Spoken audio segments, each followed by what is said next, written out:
And this is a period where public opinion basically starts to become a really important part of politics, and political journalists become important. And there's a huge mushrooming of the political press. There's a huge, there's pamphlets, newspapers are growing and growing and growing over this period. People go to.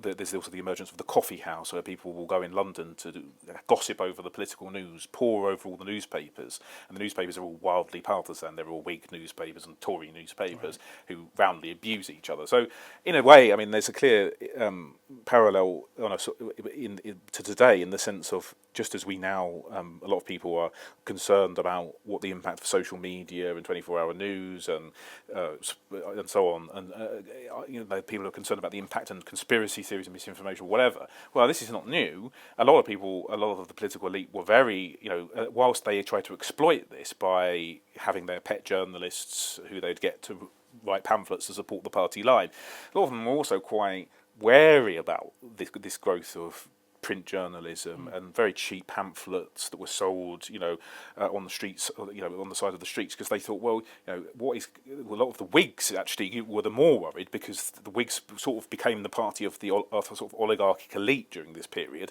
and they were worried because they thought, well, these people, some of them are quite poor, some of the people who had the vote were not, were quite low down the social scale. Thought these people are too stupid and ignorant to have a proper, to have a rational political opinion, and the rabidly partisan political press is just going to make this. They worried that that it would mean that politics was decided by emotions and sort of raw expressions of hatred and emotion and stuff, and that the people were too stupid or emotional to really make mature, rational decisions.